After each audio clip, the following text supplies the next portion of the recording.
collaborate, strengthening pre-college research in the Philippines, driving youth's passion for science through intensive seminars, workshops, and rigorous training. It's something new, exciting, and relevant for you with the prevailing value of an ISEF finalist. This 2020 and beyond, we, the Niap network of ISEF Alumni Philippines, is officially coming back. Come and join us as we mold young Filipino scientists and researchers towards promoting science for the public for a better world to live. Together as a community, as fellow science-driven individuals, we will continue to aspire, thrive, and transcend limitations. We are the network of ISEF Alumni Philippines.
Yes, and we're off to breakfast. We're off to breakfast.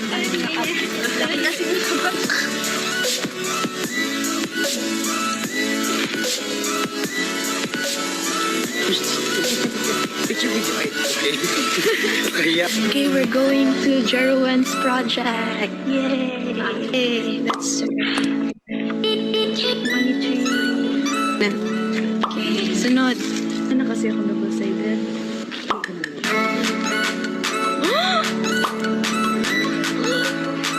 Done. Okay, we're done.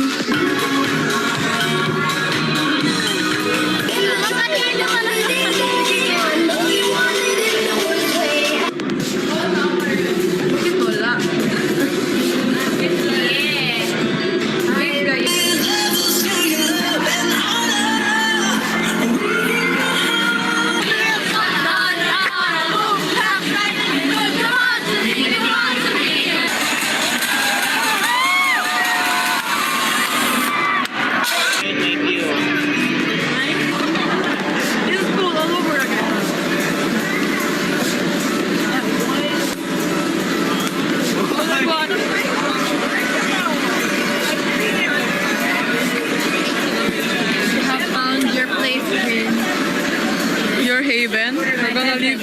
We're gonna.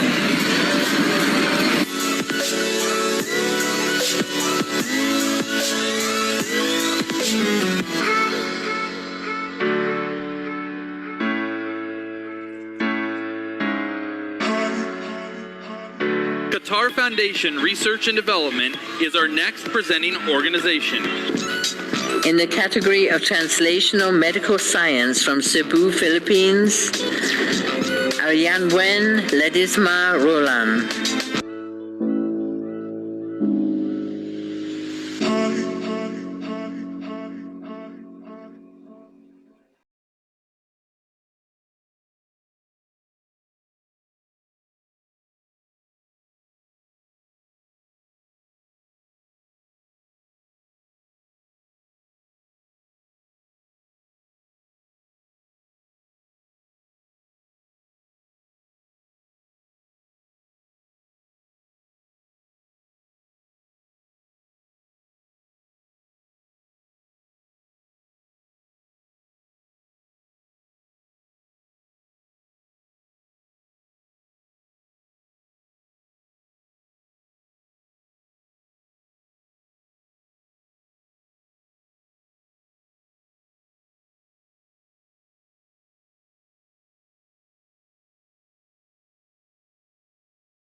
Good evening, everyone. Did you guys enjoy the video? Okay, so welcome to the episode 3 of the ISEF Philippines Stage Series entitled Navigating the Research Road, brought to you by the Network of ISEF Alumni Philippines. I am Bea Venko.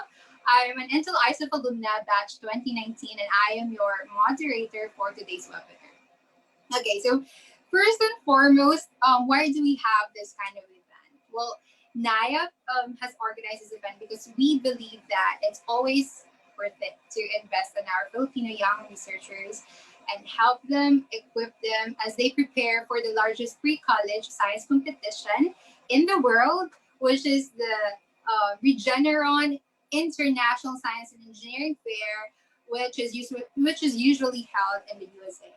So with that being said, we have actually invited today some of our brilliant and accomplished young researchers to share some valuable tips and suggestions on how they were able to create a unique, impactful, and purposeful research that gave them that ticket to ISEF. But before I introduce them to you guys, and before we officially start this event, let me welcome Carla Lazara, an Intel ISEF alumna, for the opening remarks.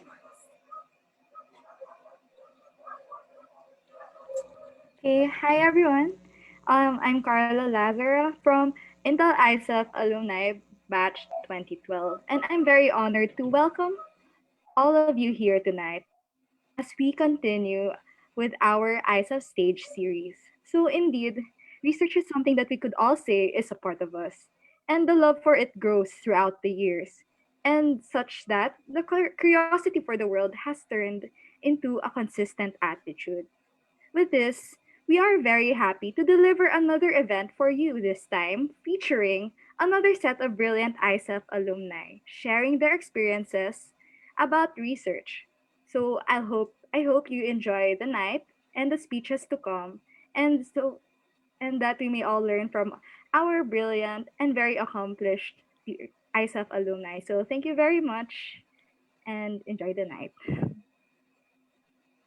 Thank you so much for that warm welcome, Carla. Okay, we're actually live on Facebook right now. We have 23 viewers on Facebook, and we have approximately 50 participants in this Zoom meeting. So before we start, is it okay if you type in your name and where you're from in our chat box below for those people who are in this Zoom meeting? And also, we would also appreciate if you would also type in your name and where you're from to those who are watching through our Facebook Live. All right. Hello, everyone. I know. I just want to say thank you, because I know we're all busy preparing for the super typhoon, but still, you went here and then you invested your time for this event. So I really hope that you would, get some valuable and novel information from our guest speakers today. And yeah. Okay. So hello, El Dian Patana. Hello also to Jomar Salubre from Davao City. Hello po. Also to Mary Margaret Manligues from Ozamis City. Welcome po. And also to Cherise Casura from Negros Occidental. Wow, we have participants from all over the country. Okay, so now allow me to introduce to you our guest speakers for today. So these people are globally accomplished young researchers and ISEF alumni, and they had brought an incredibly immense pride to the country as they bagged the grand and multiple awards up until ISEF. And I bet some of you are already familiar with them because they were all over the news and newspapers. And yeah, without further ado, let me welcome Arianwen Rollan, Pete Gabriel Ledesma, Nathaniel Reyes, and of course, Maria Isabel Layson. Hello, guys. Hello, everyone. How are you doing? Hi, Bea. Hello. Hi, Bea. I'm doing great, actually. We're doing fine. Yes, I'm Wow, really excited okay. for this webinar. Okay, so can you introduce yourself? Can you introduce yourself and give us a short description of your study, or like a short background of your study, so that people in this Zoom meeting and also those who are watching on Facebook Live will have an idea of who you are and what you do. Okay, that first. Okay, so should I go first? Yeah, sure.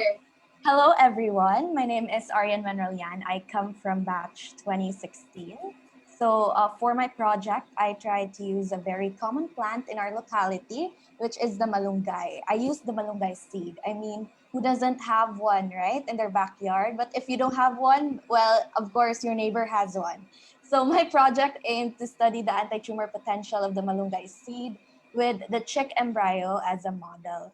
And with my experiment, I compared the malunggay seed extract with a positive and negative control in terms of their effect to the development of the embryo's heart, eyes, and blood vessels. So the results showed that the malunggay seed extract has an inhibitory effect to the development of the chick embryo and is a potential anti-tumor agent. Wow. Okay. How about you, Nathaniel?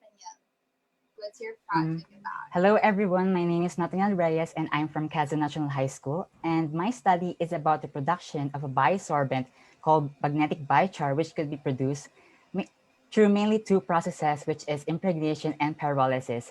And in my study, it has been proven that magnetic biochar is an effective solution towards preventing the risk associated with harmful algal blooms by reducing the amounts of phosphate, and also when compared to conventional or non-magnetic biochar, it has 100% efficiency. Thank you.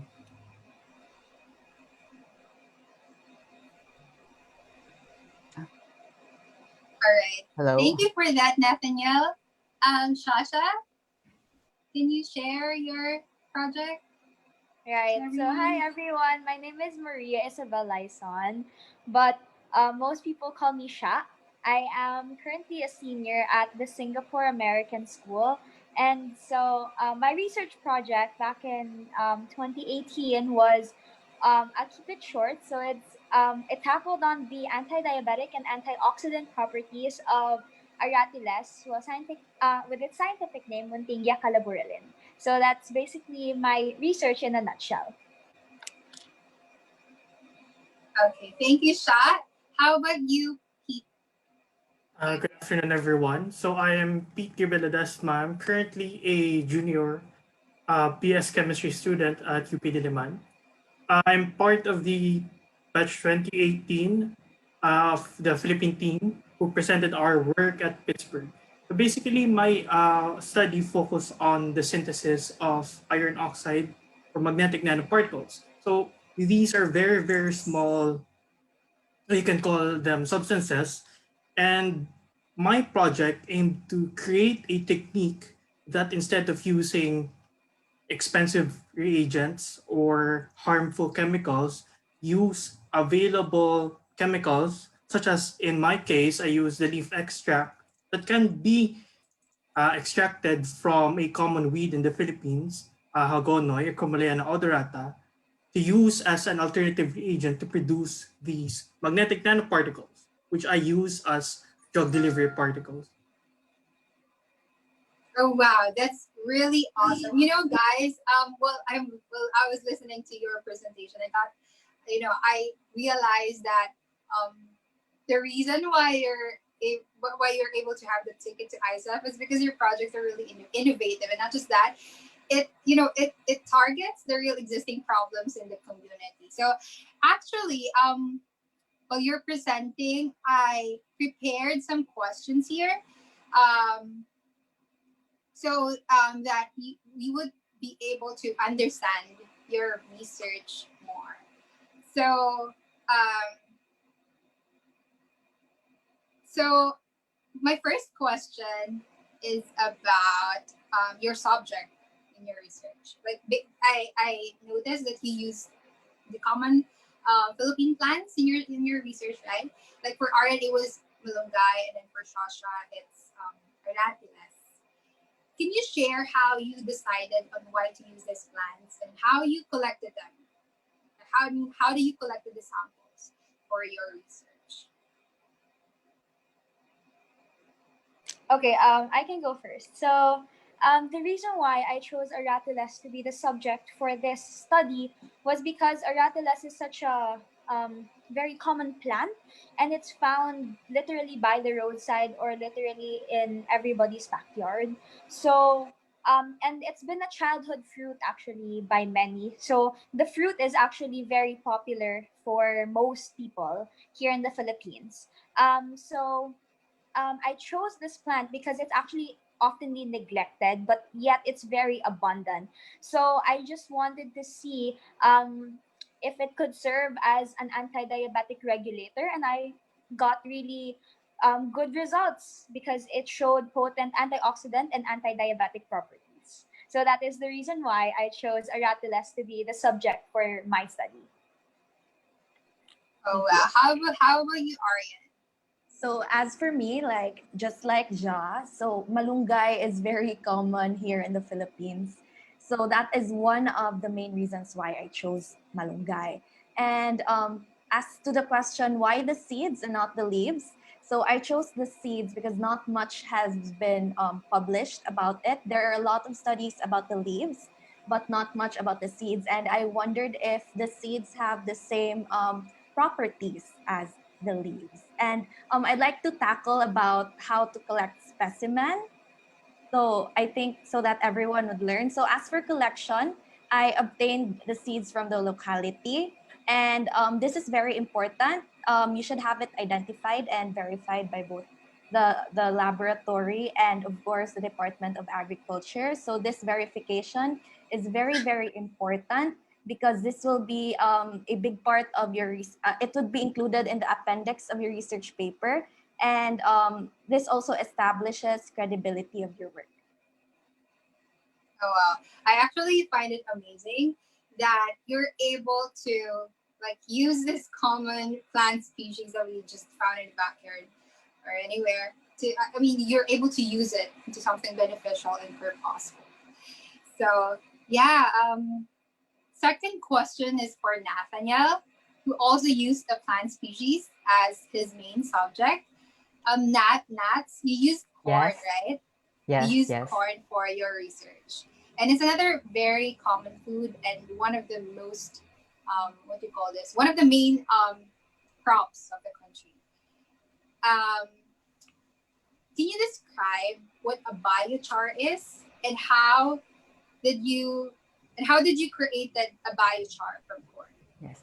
And actually, the part of the corn that I use in my study is a corn stalk, which is an agricultural waste and which is commonly burned. And in the study, the processes mainly involves two methods and which are very easy. First is the impregnation process where the dried corn stalk will be soaked in ferric chloride. And ferric chloride will play an important role in the effectivity of the product, which is the magnetic biochar. And to be straight to the point, magnetic biochar is a product of biomass pyrolysis, which is the next step after impregnation.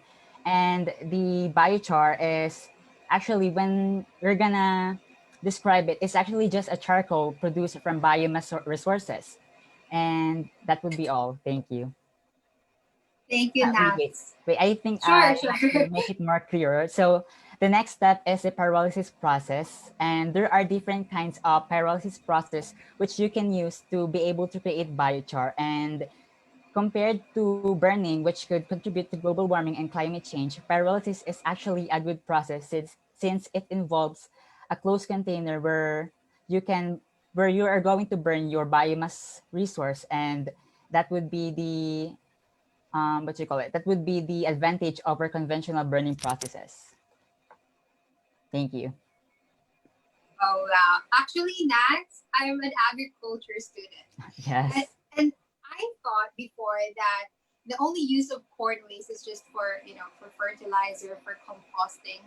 But because of your research, I got to realize that it can be used as a biochar, which can be used for water remediation. And I find it really amazing. Thank you. Okay, so now let's have Pete Gabriel Pete, you also used a very interesting plant species called hagonoy, and it's a weed species in the Philippines, right? Can you describe to us how you integrate the plant in your research process? Okay. So first, about the plant, its scientific name is Cromoliana odorata, but it's locally known as agonoy or hagonoy, um, or in English, Siam weed. Basically, it's as an invasive species, it's something that's so abundant, but doesn't have a particular use, or as a matter of fact, even becomes a competitor for the growth of commercially relevant plants or crops. Now, my project aimed to synthesize first iron oxide nanoparticles or simply magnetic nanoparticles. So, what is the purpose of these? So, the purpose of these nanoparticles is to use as drug delivery uh, vehicles. That is, vehicles that would enable the particular delivery of a, let's say, of a antibiotic uh, of a particular antibiotic to a particular site in the body. Now, there are already lots of research that tackles the synthesis of iron oxide nanoparticles. However, most of the reagents or the chemicals that they use are expensive or it's hazardous. Um, so instead of using these conventional reagents, what I sought for is to find an alternative. Well, the good thing about these leaf extract of hagono is that it contains a lot of phenols or phytochemicals, which could be used as reducing, taping, and stabilizing agents in the synthesis process. Now, similarly to what Ariane had said, it's important. I also did during my project, I also did some verification of the species. And of course, I collected it in my locality.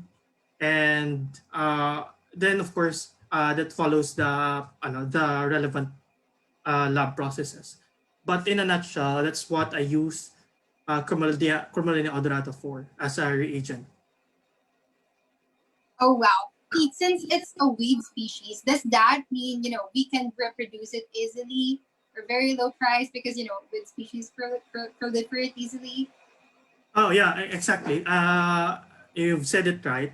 Actually, when I collected my plant species, I didn't have a hard time because uh, it's actually present near my house or actually anywhere you go in any open fields or spaces. In my case, in my locality at Iloilo, so you could just get it for free. And since it's an invasive species, one of the characteristic of these plants is uh, they grow easily and and fast as well. So yeah, what you've said is right. Oh wow. Amazing. Actually, I think you should consider collaborating with institutions so that you would have the opportunity to expand your project. Because for me, it's really innovative. And yeah, okay. So next question is for Aryan, for Shasha, and Pete. Since I discovered that you three focused on medical research, right? Okay. So, what are the very important aspects of medical pre-college research? Do you think young researchers should take into account as they join ISEF or the science fairs in the Philippines?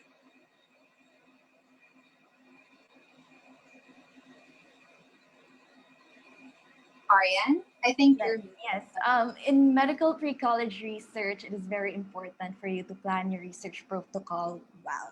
So you have to decide what model are you going to use, what process. So this is crucial because this will determine what kind of preparations you have to make and what guidelines you should follow. And with that follows paperwork. And we all know that there is a need to follow research ethics in using animal models, especially vertebrates. We need to make sure that we cause them as little or no pain as possible and ensure that they are treated respectfully. So before deciding on what model you will use, you should read all the guidelines pertaining to this in terms of handling and of course disposal. So ISEF has forms regarding this, and you should also read the guidelines from the Institutional Animal Care and Use Committee, otherwise called as IACUC. And of course, you will need an expert to train you or supervise you during the process. So in my case, I used chick embryos. I was actually asked a lot about it, as to how I handled it. And this is one of the reasons why I wasn't able to do my display right away in ISEF. And they needed to make sure that I did the handling properly. And since I used embryos 3 days before hatching, there was no need for IACUC to approve my study. But of course, this does not mean that I was exempt of all rules of handling and disposal. I still followed all guidelines and performed the experiment under the supervision of an expert. Okay, thank you so much for that, Arian. How about you, Pete and Shasha? Okay, I would add to that. That's actually true. Intel ISEF has a very strict guidelines, or rather now, General ISEF have strict guidelines That's right. when it pertains to, let's say, pre-medical research. Now, why is that? Because it's important that the rigor or the quality of the research is is reflective of what the experts are actually doing in more high end projects. That's the first point. The second point is, why do we have these guidelines? Is to protect the researchers, to protect the people who are working on the particular project. So in my case, I would give some examples. My project actually is not only on the synthesis of the iron oxide nanoparticles. I would say that the other 50% of it involves the I would call the loading of a model drug, ciprofloxacin. It is an antibiotic to those nanoparticles, and to test this as drug delivery vehicle. So to do that, I did MIC tests or antibacterial tests, and if you do tests like this, some of the things that student would have to consider is number one, you need to have proper training. So you need to have the proper training how to handle, let's say, E. coli or S. aureus if those are your model organisms. Number two, you need to, let's say, in my case, I use E. coli and S. aureus to test if using these nanoparticles to improve the activity of ciprofloxacin. I have to really make sure that the E. coli and S. aureus that I use were ATCC, or it came from a proper microbial collection that needs to be certified and handled properly. And finally, to the last point is, one should consider that when you're handling these organisms or doing these assays, that you should do it in BSL 2 or BSL 1 or BSL 3, depending on the study. But in ISEF, I think we're just limited to BSL 2 and BSL 3 for very, very rare cases. So those are some of the examples that I can give. Okay, thank you so much for that, Pete. How about you, Shaw? Yeah, so I wouldn't really want to add more on the ethics of, while ethics are very much important in conducting an experiment, because that is kind of the first step you have to take into account before moving on with the experimentation part. But the very important or the very crucial part actually of the whole entire research is the experiment, because before you can obtain results, you have to really undergo the experimentation process. So that in itself is very much important in doing a research, because this is where all of your skills, as they mentioned earlier, when you are trained, this is where all of the skills actually fall in place. Because this is where you actually test yourself if you actually listen, or you have took if you have actually learned from your consultants or the people who are actually training you before handling the materials or the chemicals that would be used for the research. So that is actually the point that I want to add to the both of them, because I think that is a very important and crucial point for this whole entire research process. Thank you. I actually agree with you, Shah, that it's a crucial and important point in medical research. And thank you so much for enlightening us about the ethical side, and the technical stuff in medical research. And to everyone who's watching right now, who's planning to conduct a medical related research, I think you should consider doing all this, doing all the things that they've said, if you don't want to be disqualified in the competition. And yeah, you mentioned that medical related research should be conducted in a biosafety level 2 or 3 laboratory, or in a regulated facility. So that means you didn't conduct your study in school. How did you collaborate with institutions or universities? And how did you get the heart of the professors so that you'd be able to conduct your research in their facility or institution? So regarding that aspect of kind of collaborating with other institutions was pretty tricky, to be blunt, because it wasn't easy, because you really had to go beyond your comfort zone, and to you had to adjust accordingly, of course, to the schedule of the consultants, to the primary investigators of that institution, because it is you who is actually asking them for help. So you really do have to adjust accordingly to their schedule and to their free time, as to when they are willing, or as to when they are free. Their schedules are free to accommodate to your needs for that research. So that is one. And also, as I mentioned earlier, it requires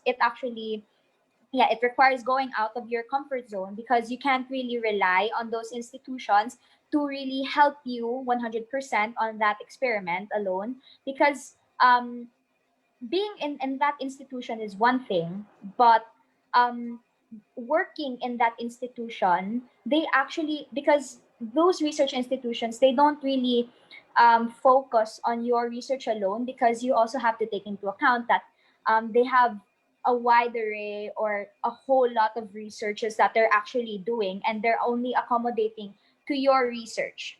I mean, they're just helping you with your research and whatever they can help. So it really requires the skill of working alone, being independent in the lab, and going back to that point, and just being and not relying on the people in that institution in really helping you. So I think that's how I see the whole entire process, based on my experience in collaborating with other institutions. All right, thank you for that, Shah. Pete, Arian, do you have something to share? Yeah. Actually, I agree to what Isabel has said regarding collaboration with institutions. Now, I think what I've been seeing in the trend of current research in ISEF right now is that the collaboration between a student working in high school and a university, it's not becoming an option, it's becoming more crucial. So having said that, I can give some ideas or some tips on how to connect with the people in the university. Well, first, there are some aspects of your study that is not simply available in the lab. Say, for example, you have to measure, um, let's say you have to do spectroscopy studies. Typical high school labs in the Philippines don't have spectrometers. Now, where can you have spectrometers? You can go to the university. So the first step is number one, identify what particular part of your experiment you need to work on university. That's one.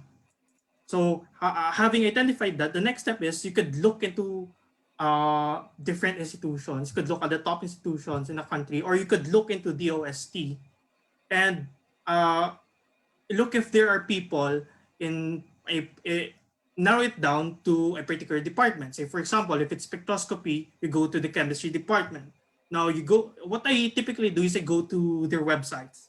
So having gone now to the website of, let's say, the chemistry department of this institution, I would look at the people who are working on a field that's similar to me. Now, the next step, the third step is I would write down their email and write an email to them. I think that's the only way. If, let's say, the institution is far from your place, is first write down an email that, let's say, you're doing this work and you would want to collaborate, or you would want to do some part of your project in the university. Now, there are some subtleties here because, say, for example, you could either work with a professor or with a research assistant. But then, let's say, after assuming that the professor or the research assistant or the supervisor replied, then the next step is more important step is to meet them personally. So you set up a meeting, and from the meeting, you go from there. So you build a relationship. So it's important actually the dynamics between the student and the person working. So in my case, those are some of the tips I can give to those who, let's say, would want to collaborate with the university. Oh yeah. Thank you so much for that, Nat. Sorry, Pete and Shasha. Um, that's very valuable and important because I think collaborating with institutions is one of the um, like one of the difficult things that a researcher encounter every time when they do research. Okay, so for the last question, this is for Nathaniel. Another main concern for pre-college research is the lack of funding and resources, right? Yes. And I really agree with this, especially during experimentation. So Nathaniel, how do you think aspiring researchers could hurdle this concern? Yes, I agree with that. Actually, one of the most common problems of the student researchers, especially in our country, is underfunding. And what I can say, based on my own personal experiences, is that you should be resourceful and be more flexible when it comes to testing. Because in my case, first, what I did is that I inquired to laboratories, and the overall price of the experimentation or the testings that I needed for my study is I mean I cannot pay for all those expenses. So what I did is I searched for an alternative which I can use to be able to test the necessary components of my study. And also what I think that we should all be aware that there are also organizations present in our country which could help us in our researches, especially for funding. And I learned from Team Hibla is that the Young Innovators Program is an existing program provided by DOST. So I think for aspiring researchers, you could also ask help for organizations that could provide the help that you need. Thank you. All right. Thank you, Nat. Okay, for the last part of this Q&A session, do you have like your message for our aspiring researchers here in our Zoom meeting, and of course to the students who are watching on our Facebook Live? Okay. Some message for them, some encouraging message for them as they do their research.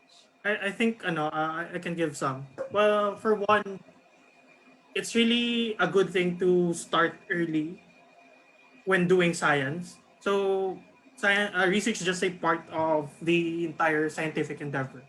Why is that? Because it exposes you to what scientists actually do.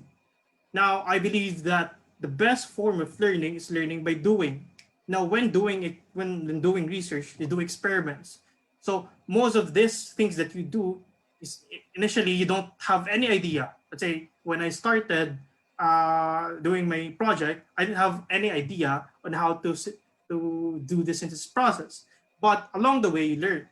So one advice I can give to students is if you grab all opportunity that come in your way, if you have a chance to work on a science-related project, then go and work on it.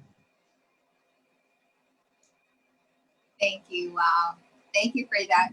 How about you, Nathaniel and Arian? You have something to share? What I can say to the aspiring researchers is that this could be a cliche thing to say, but I guess doing a research is really a hard path that you will take, but know that in the end, it would always be worth it. And also, while doing your research, know that you should not give up because personally, can I share a personal experience?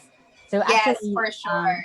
before the NSTF competition, I really told my advisor that I want to quit this competition, but for the sake of competing, what I did is just that I continue. But after I reached ISEF, I finally realized what the importance of research is, especially for students like us. And actually, reaching the ISEF level, you will finally embrace what it means to be a researcher, and that you will bring those inspiration and aspirations for all the people who wanted to be a researcher also.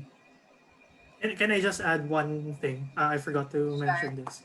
In addition to those, which I actually agree to what Nathaniel had said, I think it's important to find the really good mentor or set of mentors, not only one, but you can have as much as possible. But I think it's one of the most crucial thing that could help you go to ISEF or help you start your scientific career is to really find good mentors that can guide you in your study.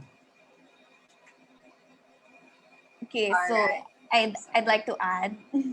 So I won't sugarcoat this. First, you should know that it isn't a smooth and straight and easy path, just like what Pete and Nate has said. You should know that this isn't a journey of one, but this is a journey of many. You have your mentors behind you, you have your classmates, you have your friends, your family. So they will be the ones helping you in doing your research, may it be directly or indirectly.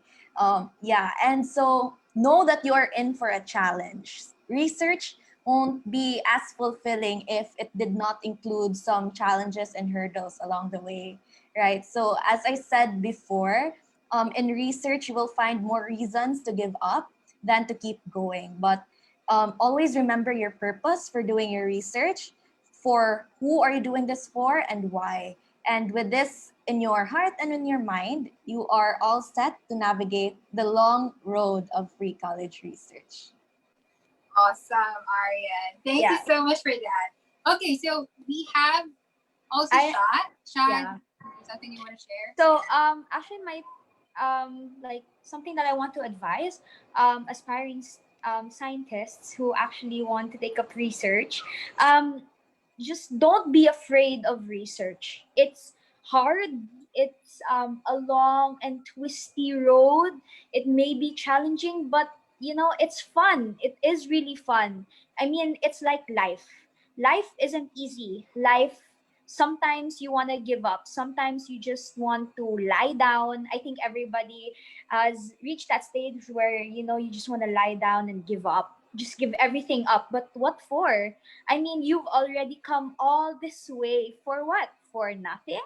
Of course there must be something. There must be a goal, there must be a higher purpose why you're doing this. This is actually research, actually is actually giving back to the community, and it's looking for practical solutions for real life everyday problems. So you have to keep that in mind, because who knows, you might be an inspiration to many because of what you're doing, because of the research that you are sharing with the community. And also, while conducting your research, you must be passionate and dedicated in what you're doing, because if you have those traits, research for you may not be actually as detrimental, or as I can't really find the exact word, but it wouldn't be as Difficult.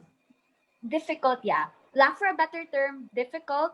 But you know, for you, because you love what you're doing, then it wouldn't seem as work anymore if you are passionate and dedicated in what you're doing. And the last advice that I can give is that you should be God fearing, because you know, you are actually just an instrument for God's highest purpose. Because you can do great things because of God. Thank you. That was amazing, Sha. And I agree with everyone that research is really, it's hard.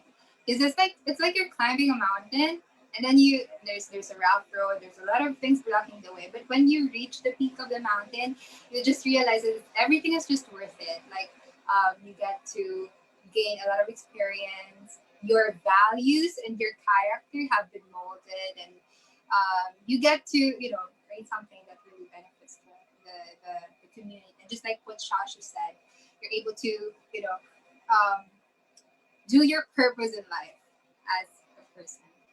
Okay, so thank you so much. That's our Q&A session. I hope you're able to get some valuable information from our brilliant and accomplished researchers. Okay, so before this event, we asked them to save some photos of their memorable experience in ISEF. So now they're going to be sharing some of that photos to you. Who's going to start? Is it you, Aryan? Oh, it's Shasha. Okay, go, Shasha. Okay, so those two photos. So the one on the left is me with the Filipiniana. That was when we were yeah, I think that was the defense day. And then the one on the right was on the opening program. So you might be asking why those two are very much memorable for me. Well, to be honest, I really have a lot of great memories in ISEF.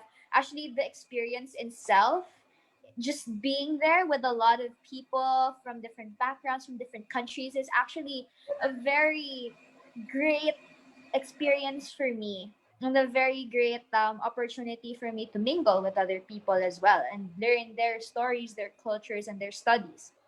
But it was during those 2 days wherein I really had to step back and, you know, tell myself that, whoa, this is real. I am here at ISEF because, you know, during the opening program, you see a whole lot of people, and then you're gathered in one room, and then you just hear that countdown, and it's just surreal because, you know, when I was in grade 7, the my experience was I only saw the opening program on YouTube, and then I was really inspired to reach ISEF. And you know, surprisingly and by God's grace, I did. So being there was just, you know, really surreal and very humbling. And as for the defense, it was just amazing because, you know, a lot of people were there. Of course, the judges were there, and you got to, you know, all of your hard work, the year that you spent in doing your paperwork and doing your experiments, finally paid off. And that you are standing in front of the judges explaining your work and telling them that this is my research and this is my story and this is my journey in research. So that's why those 2 days are very much memorable for me. Thank you. So it's my turn. Now, not exactly my favorite, but probably most memorable. So the photo on the right shows you the appointment I had with the scientific review committee. So for everyone's information, I am one of the very few people in the history of Team Philippines to receive the pink slip. So having this slip means a possibility of not being able to present my project since the SRC needs to review it again. So while everyone else was busy putting up their displays, I was busy preparing for my interview, which will basically determine if I get to participate in ISEF or not. Yes, despite being there already. And this is just the reality of the research field. And so I was very nervous. I called everyone I could have possibly called.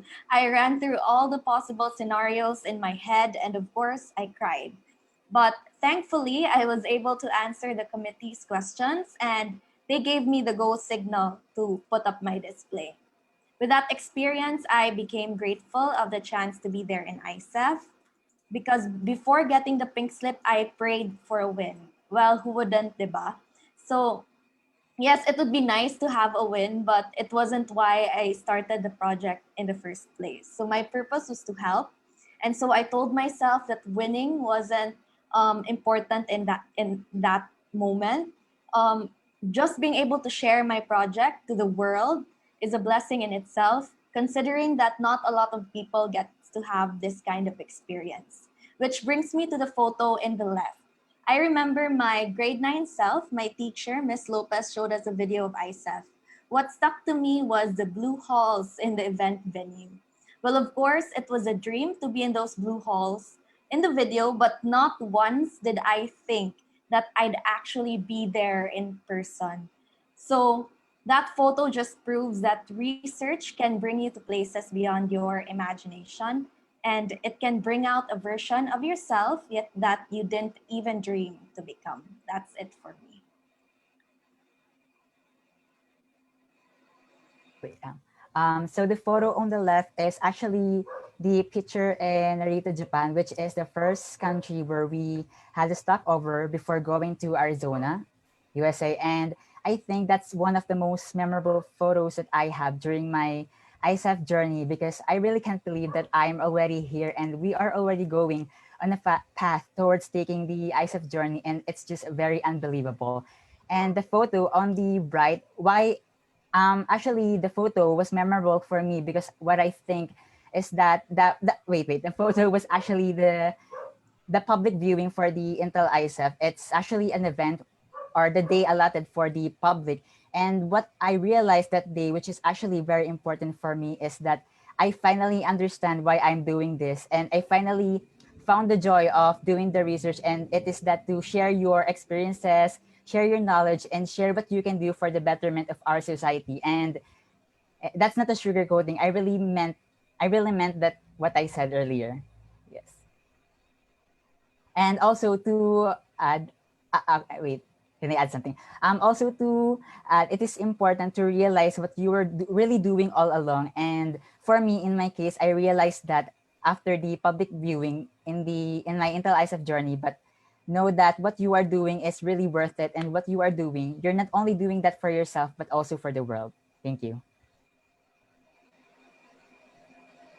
Well, in my case, I really believe that almost every second during Intel ISOF was a memorable event. But if I could pick one highlight, then it would probably be this photo op with me and Dr. W.E. Morner. Actually, also got his autograph. Well, Dr. W.E. Morner was the 2014 one of the awardees of the 2014 Nobel Prize in Chemistry. His work centered on the development of super resolved fluorescence microscopy. Um, I consider Nobel laureates as one of my heroes, the roster of Nobel Prize winners. So these include Albert Einstein, Marie Curie. So these people, you could consider them as the big bosses of science.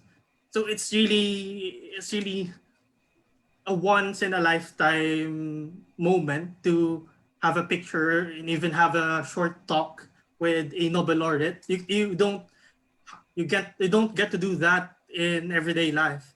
So in my case, I consider this one of the highlight during my ISAF experience at Pittsburgh. Wow. Thank you so much, everyone. Thank you so much to the four of you for sharing your experience in ISEF and just opening your heart to us. I hope that everyone who's watching right now would be inspired to really strive hard and to really do their best so that they would have that ticket to ISEF. Okay, so now we're giving everyone, the participants and the viewers, the opportunity to ask questions to our guest speakers today. So you may open your camera and your audio to ask questions to them, or you can just type your questions in our chat box below. Do you have any questions?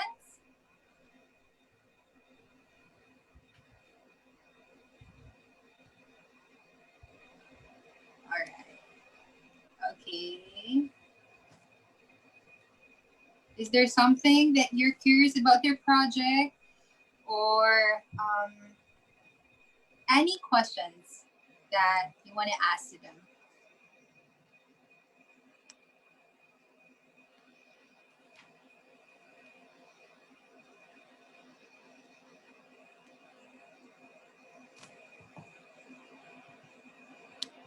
I think they're still formulating their question. So while we're waiting for their questions, I'll just ask another question for the four of you. So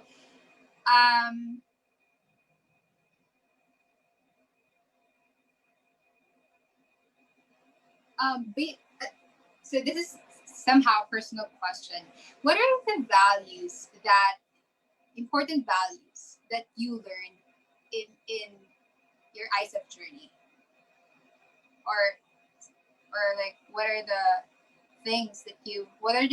the new things that you found out about yourself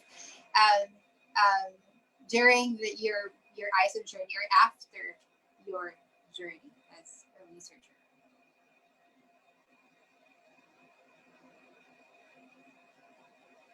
Ariane, do you have something to share? Yes. For me, it's really resilience, because in research, you should not expect everything to go the way you planned it. So when these things happen, you should be ready to face these challenges. So, like, for example, let's say you have a problem with funding. So you should be able to have a plan B, plan C, other methods that you could use in order for you to still accomplish your objectives. And yeah, so it's resilience for me. Wow. Thank you for that, Ariane. How about you, Shasha? I think you have something to share. Yeah. For me, it's actually flexibility. It's actually similar to Ate Arian's, because, as she said, that in research, not everything goes your way. There will be results that will be very bad, but you just have to work with it.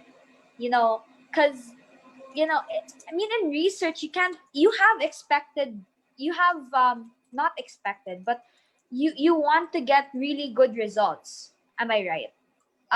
But sometimes you just can't get good results because of the circumstance. So if that happens, you just have to be flexible and maybe work on your methodology and maybe change some things, change the chemicals that you are using, because maybe it's the amount that you're using, or maybe it's the sample that you're actually using. Maybe the sample already degraded.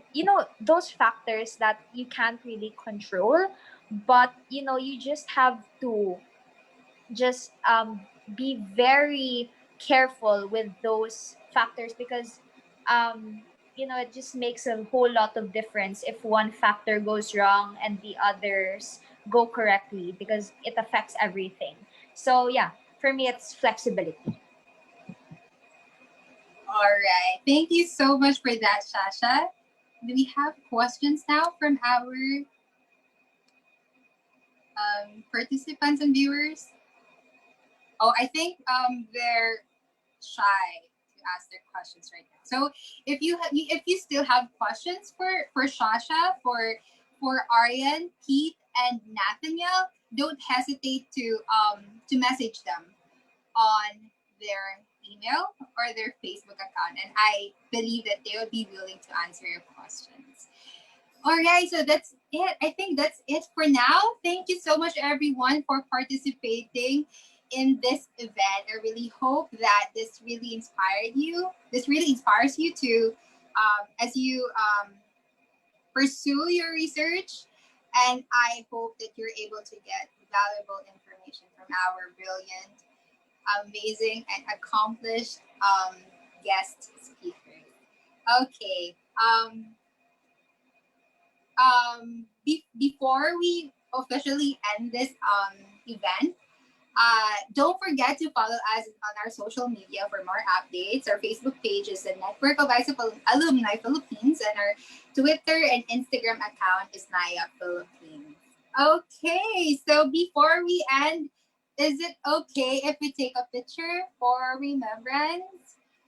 Can you guys open your camera? If not, it's okay. Okay.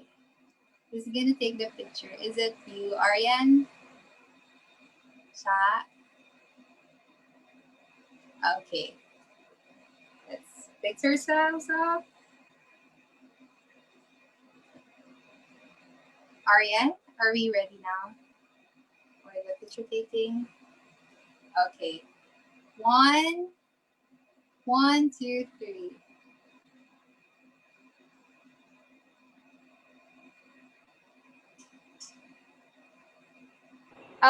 Since I'm using a phone, so it would probably take a while. So I'm just requesting everyone to please smile for at least 1 minute and 30 seconds, at most 2 minutes. Sorry guys, but yeah.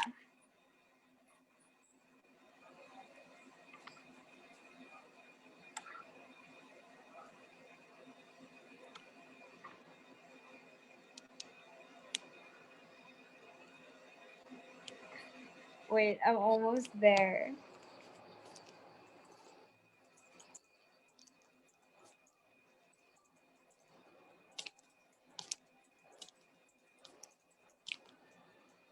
All right. Thank you. Thank you so much, everyone. I hope you enjoy your weekend and take care. Bye.